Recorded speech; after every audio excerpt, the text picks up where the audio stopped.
Assalamualaikum, hello everyone and welcome to IQ Star Education.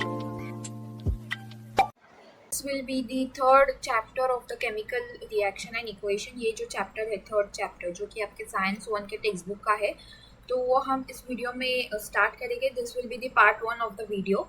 And जो part बाकी के जो पार्ट्स के वीडियो है जो कि फर्स्ट चैप्टर है gravitation and periodic classification of elements, वो दोनों भी चैप्टर की लिंक मैं आपको डिस्क्रिप्शन बॉक्स में दे दूँगी, so you can go and check them out.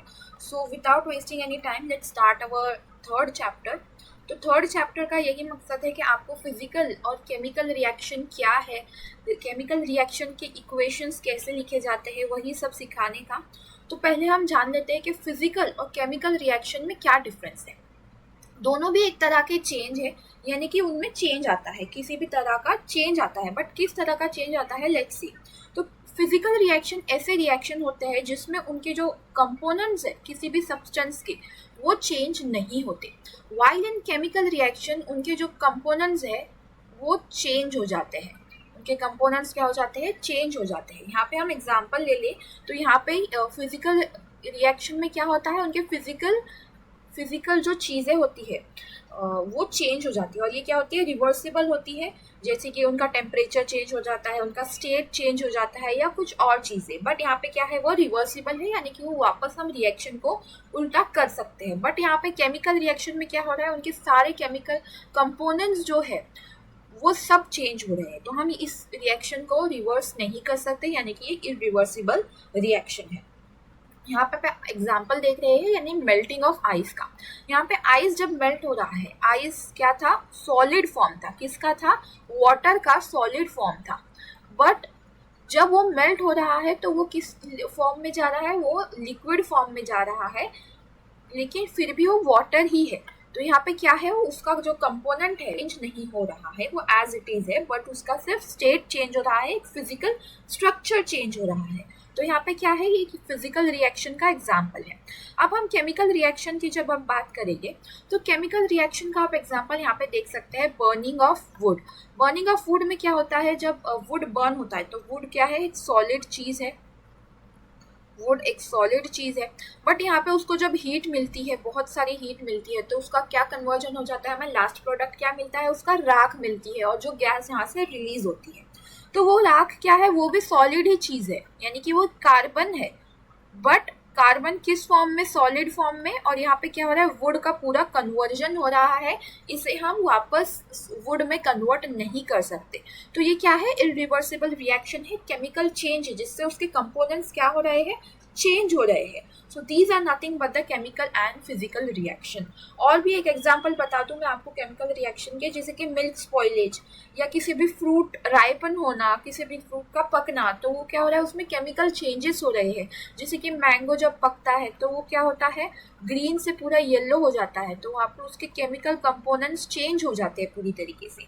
या फिर रस्टिंग होना, जो Fe2O5H2O यानी कि पॉइंट H2O जो रस्ट पकड़ता है आयरन को, वो भी एक तरह का केमिकल चेंज है. या प्रोसेस ऑफ डाइजेशन, ये भी एक केमिकल चेंज है. तो यहाँ पे क्या हो रहा है, ये फिजिकल और केमिकल चेंज का डिफरेंस था. अब हम आते हैं आगे की तरफ, यानी उनकी प्रॉपर डेफिनेशन क्या बनेगी.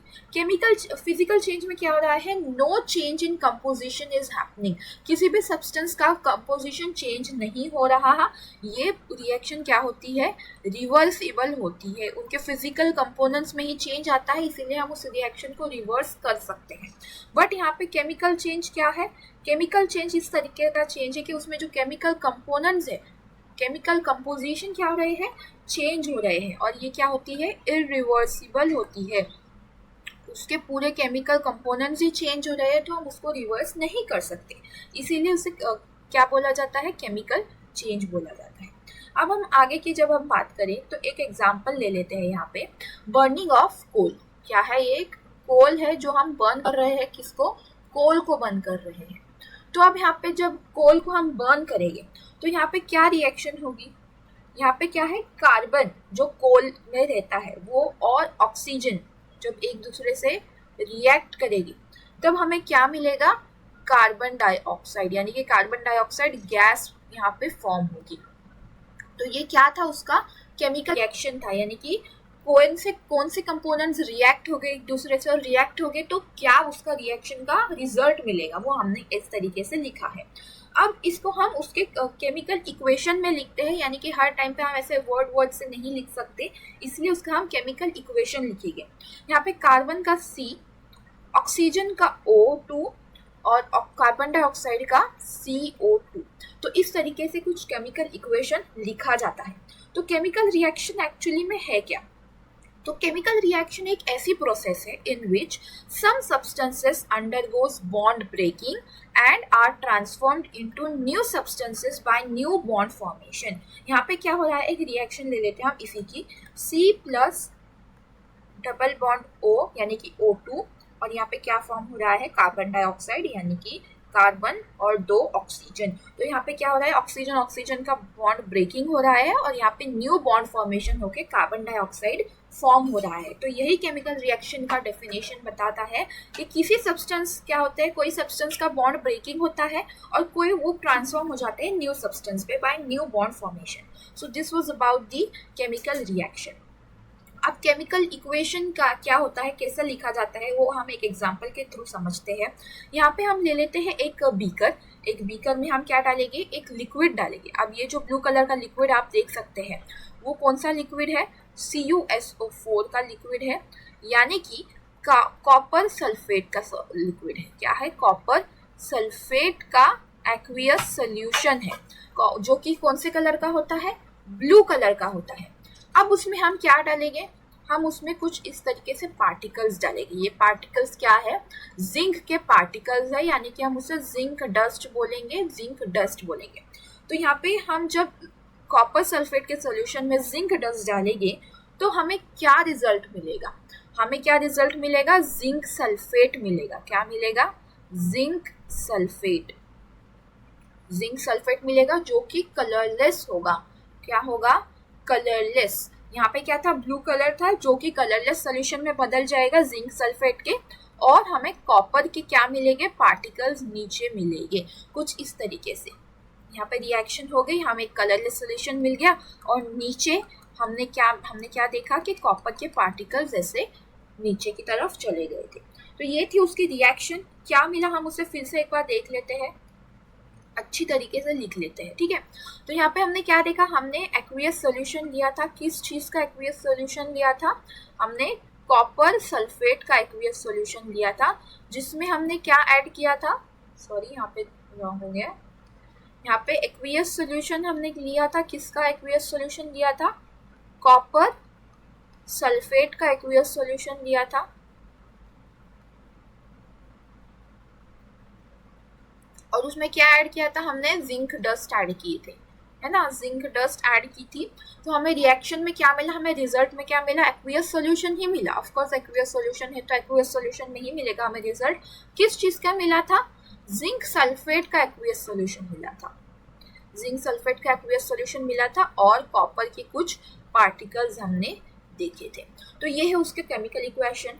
बट अब हम इसको कैसे फॉर्म में लिखेंगे, उसके केमिकल फॉर्मूलेस के फॉर्म में लिखेंगे, उस एलिमेंट्स के नाम लिखेंगे, ना कि हर वक्त हम इस वर्डिंग्स पे जाएंगे। कॉपर सल्फेट यानी कि CuSO4 प्लस जिंक डस्ट यानी कि Zn, यहाँ पे रिएक्शन हो रही, हमें क्या मिल रहा है, ZnSO4 यानी कि जिंक सल्फेट और कॉपर। अब यही हमारे रूल्स में से कुछ आपको मैं यहाँ पे बता देती हूँ कि एरो के जो लेफ्ट साइड में होते हैं चीज़ें, क्या है, ये एक एरो है, राइट, एरो है। एरो के लेफ्ट साइड में जो चीज़ें होती है, यानी कि ये दो चीज़ें हैं CuSO4 एंड Zn, तो वो क्या कहलाएंगी, हमारे रिएक्टेंट कहलाएगी। क्या कहलाएगी, रिएक्टेंट्स। और जो एरो के राइट साइड में चीज़ें हैं, यानी कि ZnSO4 और Cu, वो क्या है, प्रोडक्ट है। क्या है, ये प्रोडक्ट्स है। तो एरो के लेफ्ट साइड में क्या है, रिएक्टेंट्स है, एरो के राइट साइड में क्या है, प्रोडक्ट्स है। और एरो यहाँ पे दी हुई है ये बताने के लिए कि रिएक्शन इस तरफ जा रही है, रिएक्शन का नेक्स्ट स्टेप क्या होगा। तो रिएक्टेंट्स जब मिलते हैं तो प्रोडक्ट फॉर्म होता है। अब एक से ज्यादा रिएक्टेंट है या एक से ज्यादा प्रोडक्ट है, जैसे कि यहाँ पे CuSO4 और Zn, दो रिएक्टेंट है यहाँ पे, तो यहाँ पे भी ZnSO4 और Cu, ऐसे दो प्रोडक्ट हमें मिले हैं। तो इनके बीच में हमने क्या ऐड किया है, प्लस ऐड किया है, तो इसे प्लस से डिनोट किया जाता है, यानी कि और ऐसे प्रोडक्ट हमें जब मिलते जाते हैं या रिएक्टेंट होते हैं तो हम उसमें क्या ऐड करते हैं, प्लस ऐड करते हैं। तो यही है हमारे रूल्स, यही है हमारे पहले 2 रूल्स। वही था कि यहाँ पे क्या हमें देखना था कि रिएक्टेंट जो है वो लेफ्ट साइड में लिखे जाते हैं, किधर लिखे जाते हैं, लेफ्ट, और जो प्रोडक्ट है वो राइट साइड में लिखे जाते हैं, किसके, एरो के। तो ये बात याद रखिएगा आप कि एरो के लेफ्ट साइड में रिएक्टेंट लिखे जाते हैं और एरो के राइट साइड में प्रोडक्ट। अब रूल 2 कुछ इस तरीके से था कि 2 से ज़्यादा, 2 और मोर रिएक्टेंट या प्रोडक्ट रहे, रिएक्टेंट या प्रोडक्ट रहे तो हम उसमें क्या ऐड करते हैं, प्लस साइन ऐड करते हैं। इस तरीके से हम डिनोट करते हैं। तो ये थे कुछ 2 रूल्स। अब रूल 3 की बात करेंगे जब हम, रूल 3 में क्या है, यहाँ पे हमने एक एग्जांपल ले लिया है रिएक्शन का, यहाँ पे ZnS, ZnAQ, ZnAQ, वापस CuS, तो इस तरीके से कुछ डिनोट किया गया है ब्रैकेट में। तो ये ब्रैकेट में क्या डिनोट किया गया है, तो उनका फिजिकल स्टेट डिनोट किया गया है। कौन से फिजिकल स्टेट में है वो, तो वो डिनोट किया जाता है।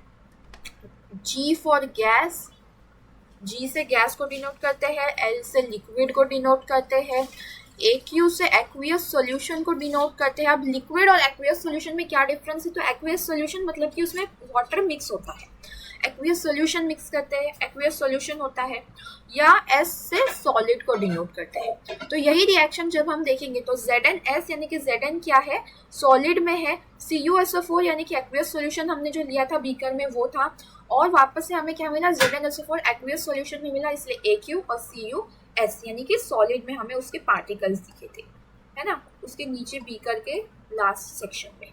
तो इस तरीके से हमें उसका फिजिकल स्टेट भी मेंशन करना है। यही था हमारा रूल नंबर 3। अब रूल 4 की बात करते हैं। अगर हम उसको हीट प्रोवाइड कर रहे हैं किसी भी रिएक्शन में, अगर जब हम रिएक्शन कंप्लीट होने के लिए उसे हीट प्रोवाइड करते हैं बाहर से, या मतलब रिलीज होती है, जो भी होता है, हीट अगर दिखा रही है तो उसे हमें डिनोट करना है, वहाँ पे बताना है कि हीट यहाँ पे है। किस तरीके से, अगर हम एक रिएक्शन देखें, CaCO3 calcium carbonate solid form में जब हम उसे हीट करते हैं तो हमें CaO सॉलिड फॉर्म में और CO2 गैस फॉर्म में यानी कि कार्बन डाइऑक्साइड हमें यहाँ पे मिलती है। तो यहाँ पे हम उसे हीट दे रहे हैं तो हम यहाँ पे एक ट्राइंगल लिखेंगे, यानी कि हम उसे क्या करेंगे, ट्राइंगल से डिनोट करेंगे यहाँ पे। तो ट्राइंगल क्या है, यहाँ पे हीट का इंडिकेशन है, और कितनी हीट दे रहे हैं, कैसी दे रहे हैं, वो भी हमें मेंशन कर रहा है। वही है हमारा रूल 5। किस तरीके से, एक एग्जांपल के तौर पे बताती हूँ मैं आपको। वेजिटेबल ऑयल यहाँ पे अगर हम लेते हैं लिक्विड फॉर्म में, और उसमें अगर हम H2 गैस ऐड करते हैं, या ऐड होती है ऑटोमेटिक, जो भी है, तो यहाँ पे क्या हमने हीट कितनी दिया है, 60 डिग्री सेल्सियस हीट देते हैं हम उसे, तो हमें क्या मिलता है, वनस्पति घी मिलती है, जो कि सॉलिड फॉर्म में होती है। और यहाँ पे कैटलिस्ट अगर हम कौन सा ऐड कर रहे हैं, तो उस कैटलिस्ट का नाम भी, एंड क्या है, कैटलिस्ट का नेम है।